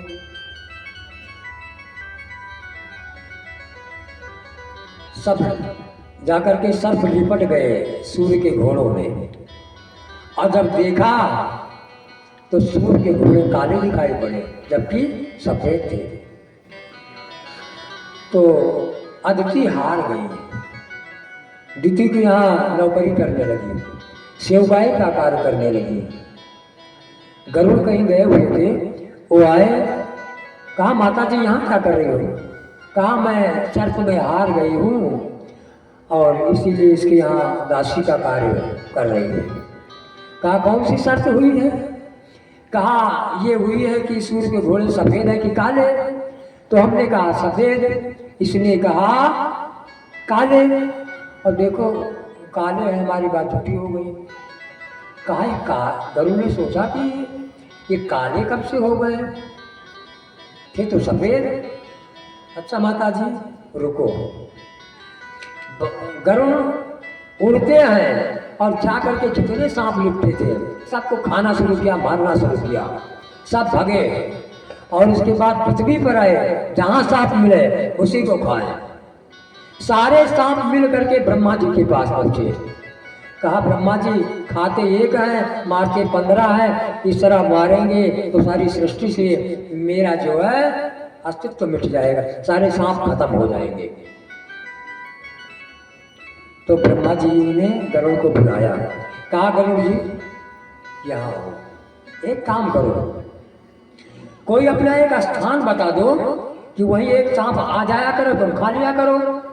क्यों इतने सांपों को मारते हो? कहा तो बड़ी अच्छी बात, हमको परिश्रम नहीं करना पड़ेगा। तो ठीक है, वो जो पीपल का पेड़ है वहीं एक सांप आ जाया करेगा, मैं खा लिया करूँगा। उधर माता को छुड़ाया और इधर ये शर्त ब्रह्मा के द्वारा रख दी गई। सांप आते हैं, ये खा जाते हैं। एक दिन सुबेरे से शाम तक बैठे रहे, कोई आया ही नहीं। पता लगाया तो आज काली नाग की बारी थी और वो बहुत बलवान था, 101 फन थे, अपने बल का घमंड था, वो आया ही नहीं। और जब इनको पता चली कि आज कालिया नाग की ड्यूटी थी, आने की बारी थी, तो दौड़ाया कालिया नाग को। पहले तो इसने जब मारी टोट या अपना टोट मारा काटने के लिए, खाने के लिए, तो वो भी झपट पड़ा इनको, उसने फन से प्रहार किया। अरे 1 मिनट तक दोनों की लड़ाई हुई, लेकिन गरुड़ से कहाँ जा पाओगे? गरुड़ ने घायल कर दिया। जब इसने सोचा कि हम नहीं बचेंगे, तो इसको ये बात याद थी 100 बार वाली। ये वहां से भागते भागते भागते भागते यहाँ आकर के कालीदार में घुस गए। तब यहाँ जो है वो आ नहीं सकता था, इसलिए यहाँ ये रहता था और सारा जल खोलता रहता था, कोई उसके किनारे नहीं जाता था। आज भगवान ने उस कालीदा का जल निर्मल कर दिया और फिर वहाँ कोई जल पी सकता था, गायें चर सकती थी, गोप लोग जो है वो पानी पी सकते थे। इसके बाद फिर लंबासुर को भेजा, उसको भी भगवान ने मार डाला। जितने भी आते हैं वे लौट के नहीं जा पाते।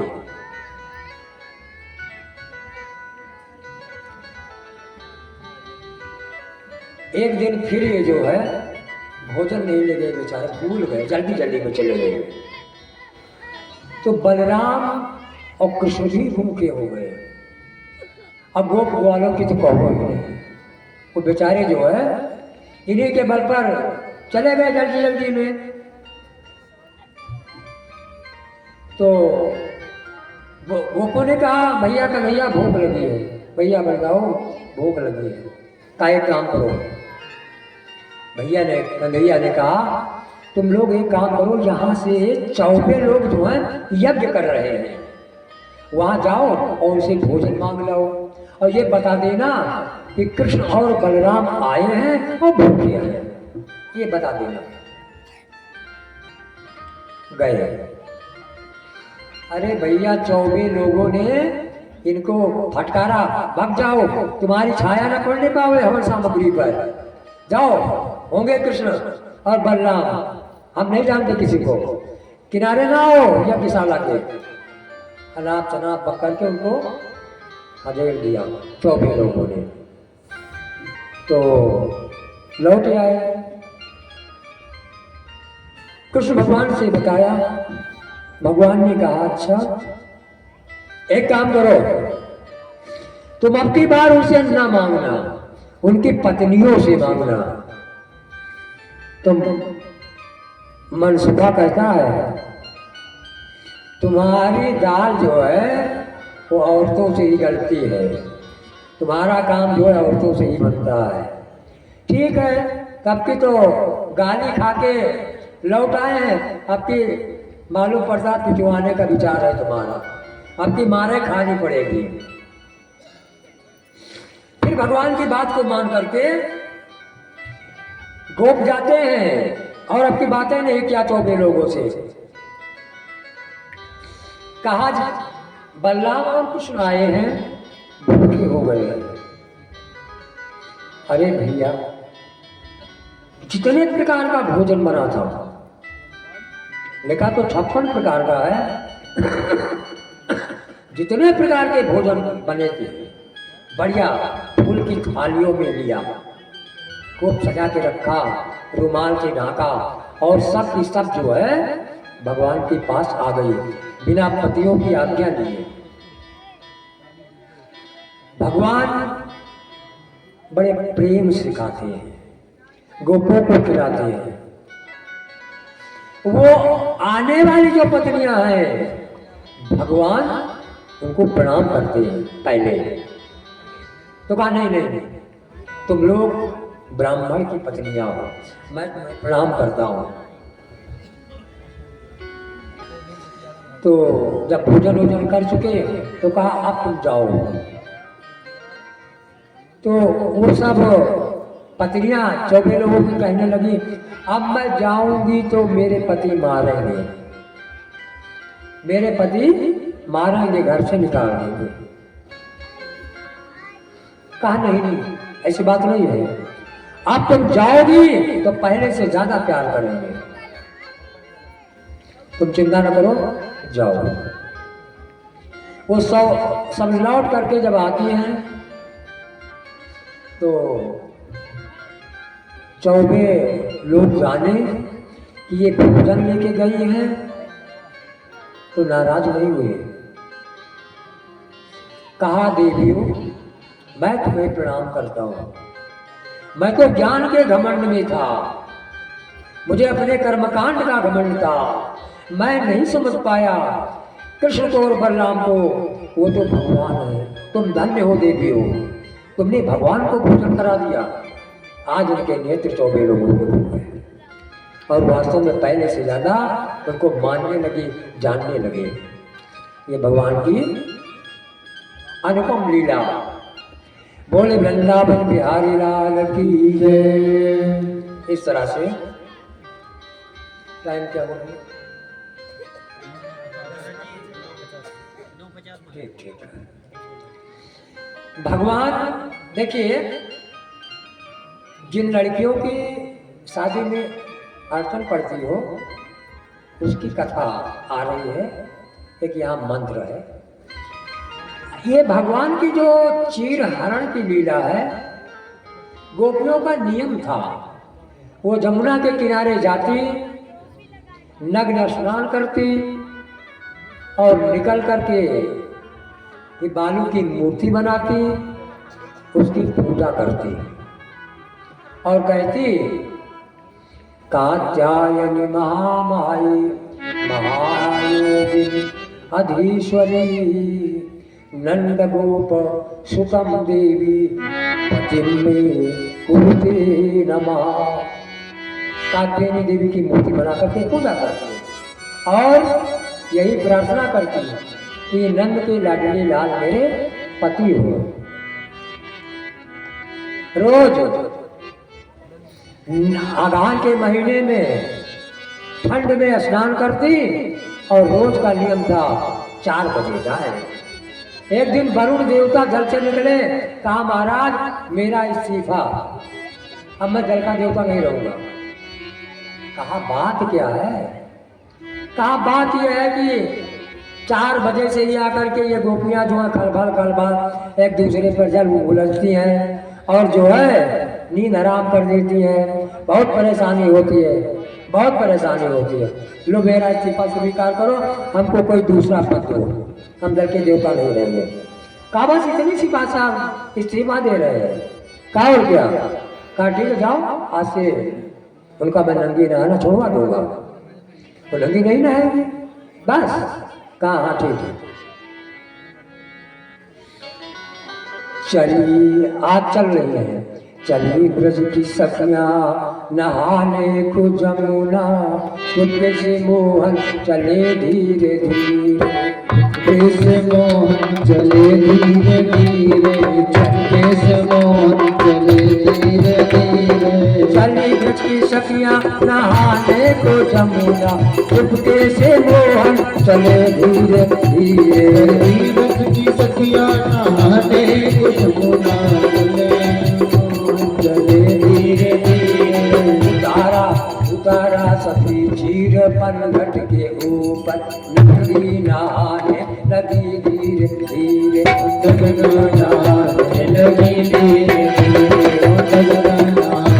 लगी धीरे धीरे। वरुण देवता जल से बाहर निकल कर, वरुण देवता जल से बाहर निकल कर, मिले शाम को उनसे झुंझला के बोले, मिले शाम को उनसे झुंझला के बोले, अब जल के भीतर गुजारा नहीं है, बुराई का आदम बढ़ा धीरे धीरे, बुराई का बढ़ा धीरे धीरे, बुराई का बढ़ा धीरे धीरे।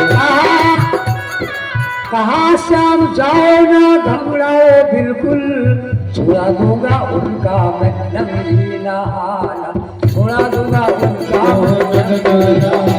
छुड़ा दूंगा उनका। अब भगवान जाते हैं गोपियों के वस्त्रों को चुरा लेते हैं और चुरा करके कदम के पेड़ पर इस डाल पर बांध देते हैं, कुछ सिर पर रख लेते हैं, कुछ यहाँ कुछ यहाँ। मस्त है नहाने में। भगवान ने थोड़ा सा बंसी की आवाज, बंसी बजाया,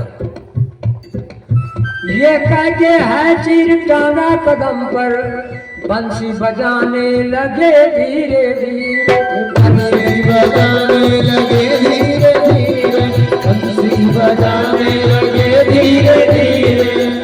और सुनी तान बंसी की जब ब्रज की बाला, नजर उनकी पहुंची है कपड़े के ऊपर, नजर उनकी पहुंची है कपड़े के ऊपर, नजर उनकी पहुंची है कपड़े के ऊपर।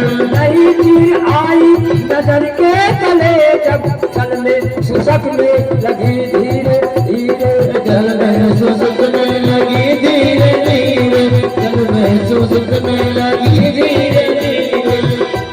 रोने लगी, देखा वस्त्रों को कंधे पर सिर पर रखे हैं, तो कहा हमारे वस्त्र दे जाओ। भगवान कहा कि हम बड़ी मुश्किल से पेड़ पर चढ़ा आए हैं, इसलिए तुम वस्त्र ले जाओ, तुम्हारे वस्त्र सुरक्षित हैं। मैंने इसलिए इनको ले लिया है कि कोई जानवर इस पर टट्टी पेशाब न कर दे, कोई कपड़ा ना उठा ले जाए। सुरक्षा की दृष्टि से हम यहाँ ले आए हैं, अपने अपने वस्त्र ले जाओ। कहा नहीं, जहाँ से ले गए वहीं ढल जाओ। कहा भाई वहाँ तो हम नहीं आ पाए, अब जाड़े का महीना, ठंड लग रही है, घर जाने के लिए देरी हो रही है, घर में मारी जाऊंगी।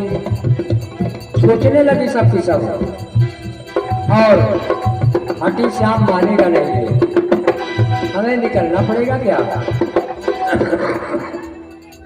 तो करती क्या है भाई, स्त्रियों के अंदर लज्जा होती है।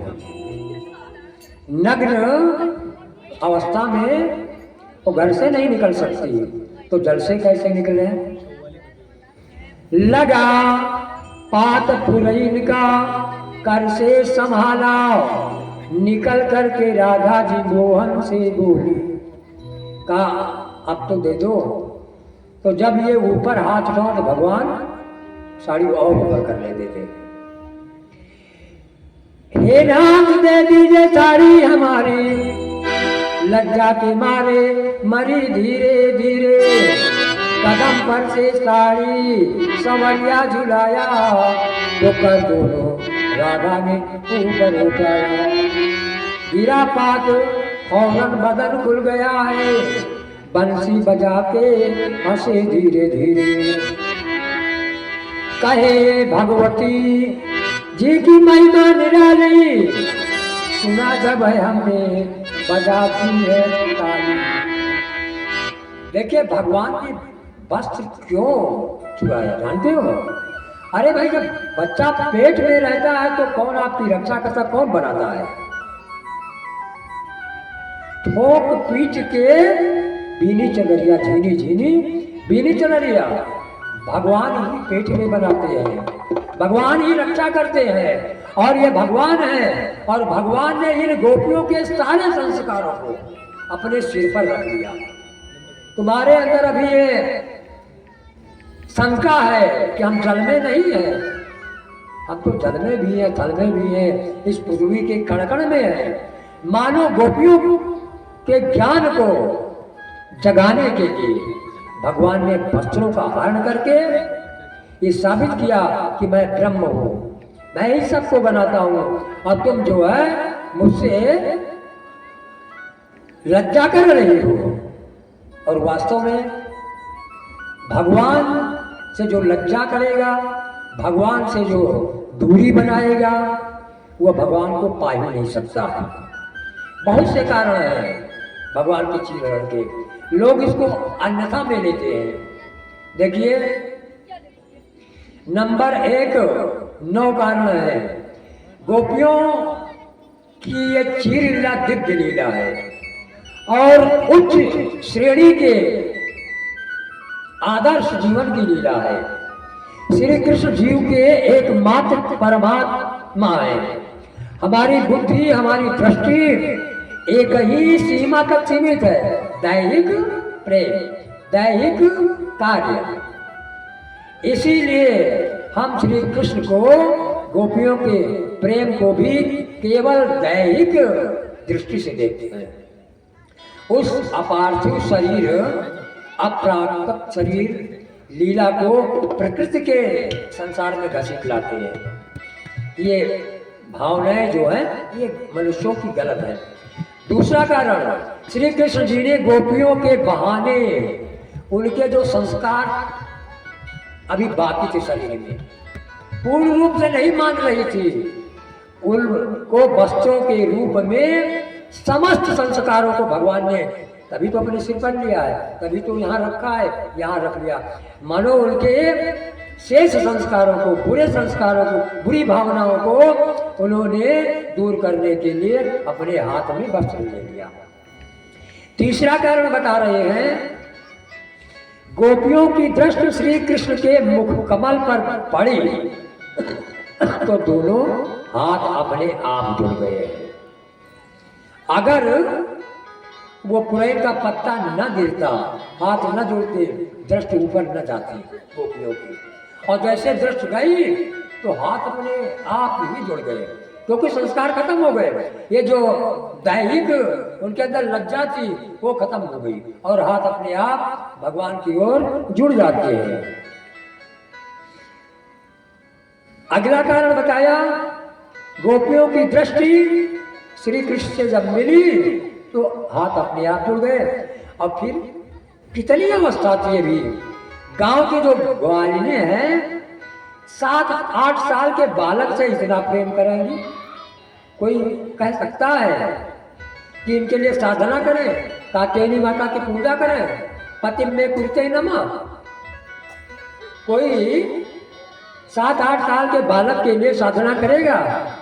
और ये गांव की गंवारी बिना पढ़ी लिखी ग्वालिने हैं, इसलिए गोपियों का भाव कलुषित नहीं था, उनका भाव उच्च कोटि का था।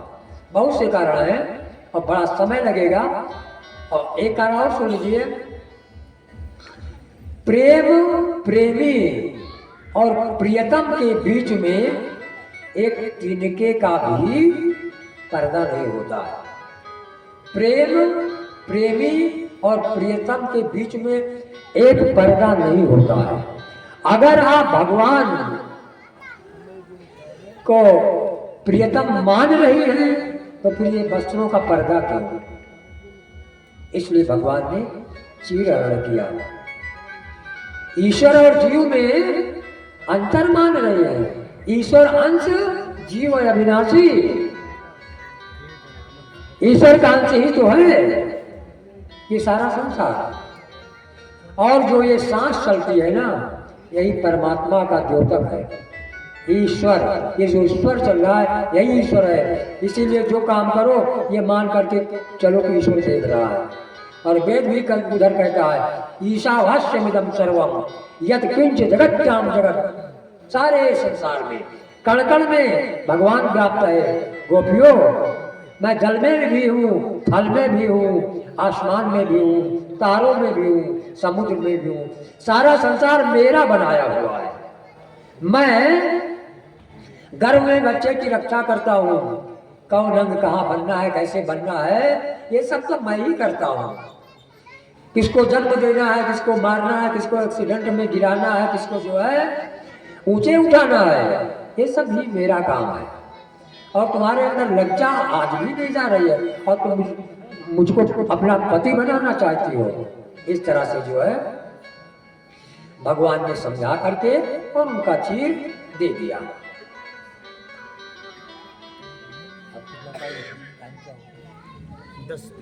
बच गए।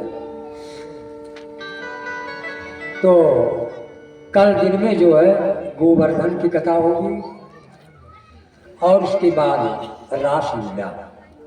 ये दो कथाएं दिन में और रात्रि में जो है रुक्मिणी का विवाह होगा। याद रखिएगा, रासलीला और गोवर्धन की कथा जो है वो रात्रि कालीन बेला में, दिन की बेला में कथा होगी। क्योंकि समय पूरा हो गया, हम समय का बहुत ध्यान देते हैं। समय जो बैनर में लिख दिया गया है उसे बढ़ना भी तो एक अभद्रता है। यही इसलिए कथा को रोक रहा हूँ। और ध्यान रखिएगा, कल दिन में गोवर्धन की और महारास, जिस महारास में भगवान शंकर भी गए थे और भगवान शंकर और कृष्ण भगवान, समस्त गोपियां, ये जो कात्यायनी माता का इन्होंने व्रत रखा था ना, इनकी भी कामना भगवान पूर्ण करेंगे। इनकी भी कामना भगवान पूर्ण करेंगे। और जिन लड़कियों की शादी न हो, वे लड़कियां इस मंत्र का 108 बार 1 महीने जप करें, शादी बड़े आराम से हो जाएगी। कात्यायनी महामाये महायोगिन हरीश्वरी नंद गोप सुतम देवी पति में कुरुते नमः। प्रेम से, भाव से इस मंत्र को जपा जाए तो लड़कियों की शादी जल्दी हो जाती है। बोले वृंदावन बिहारी लाल की जय।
प्रेम सिंह बाकी भिखारी लाल की जय।